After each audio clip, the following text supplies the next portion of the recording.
Shalom, brothers and sisters. Shalom. We have a real treat. Shalom. We're about to embark on the language of creation. That's right. Chapter 1. Here we go. Mm-hmm. Spiritual and Material Perspectives is the name of the chapter. And it goes, in the beginning, God created the heaven and the earth. Unlike modern science, traditional cosmology did not attempt to describe reality in terms of atoms, energy, and mechanical causality. Instead, most ancient cultures perceived the world in terms of spiritual principles, such as angels, demons, and mysterious sea monsters at the edge of the world. So before attempting to interpret a book like Genesis, it is important to understand why our current worldview is so different from that of the past. And so we have a little visual here. It says it's like an eyeball for spiritual perspective and an eyeball for material perspective. Spiritual, what does it mean? What truth does it embody? Material, how does it work? What material is it made of? As illustrated above, scientific and traditional cosmologies see reality from two completely different perspectives.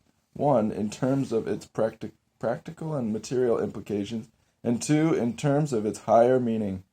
The first is the speciality of modern science, which conceptualizes all things in terms of meaningless matter and mindless causality. The second is the specialty of religion, which interprets every phenomenon as the manifestation of the spiritual truth. Should I keep reading, or do you? Johnny? Can I borrow this? Yes. Can you see I can that? hold it. Here, read Yeah. this. There we go. It's a little bigger. When interpreting reality, each of these worldviews raises its own types of questions. For example, when looking at a plant from a material perspective, one might ask the following questions. What is this plant made of? And how does it work? However, when looking at the same plant from a spiritual perspective, one might ask the following questions. What is the meaning of this plant? And what higher truth does it embody? Not surprisingly, these questions have little or nothing in common, which demonstrates the distinct nature of these worldviews. That said, the goal of this commentary is not to bridge the gaps between the material and spiritual perspectives, but to rediscover the lost spiritual worldview and to interpret the Bible accordingly.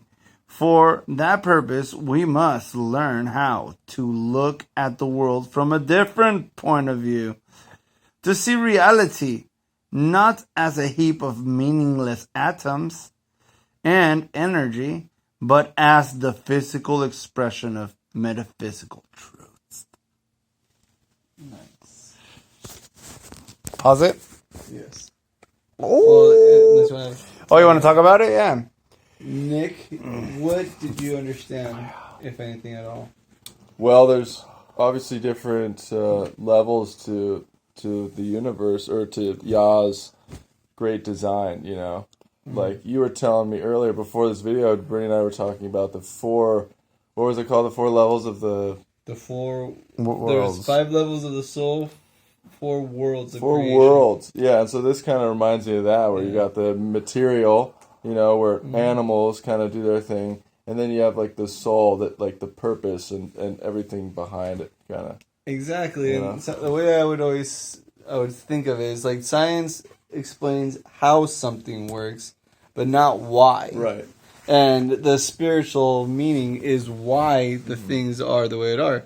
And it's always the same answer. It's an extension of how Yah is and how he created. So everything it follows that same pattern of creation in as it comes out of that. That's right. right. And so it's pretty interesting. Yeah, I'll say something just because I'm here.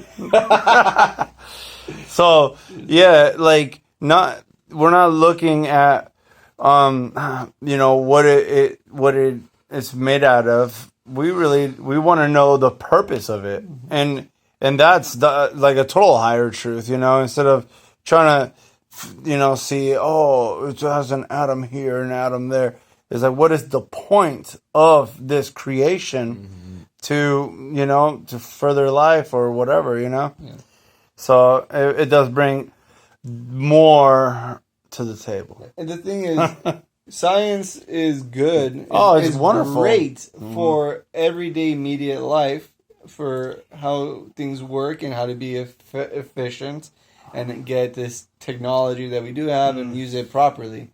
But if you base your purpose on that, you lose value. You lose you lose your purpose. There's really. the higher truths. Right, and so the reason we're here is not because of science, and it's not for science, is because of Yah. Yeah. And it's for Yah. Yeah, the way we're all made as human beings, it's great to understand, but then the why we are made, the purpose that we have, is more important, I would think. Yeah. Mm-hmm. Yep. Yeah. We are made to. We are not made to eat, but we eat to live. Yeah. Kind of thing, Right. Socrates, I think, said that, but he said it on his own. Like I don't even know if he realized what he was saying. Oh, he was a wise He man. knew. Sure. Well, yeah, but in terms of Yah, because is he a Yah believer? Socrates. I don't know, probably not. But Not in the same way. But it's like, so we have these things, but why are they there for us? Why, kind of thing. Oh yeah. Yeah. So we're gonna embark on chapter 2.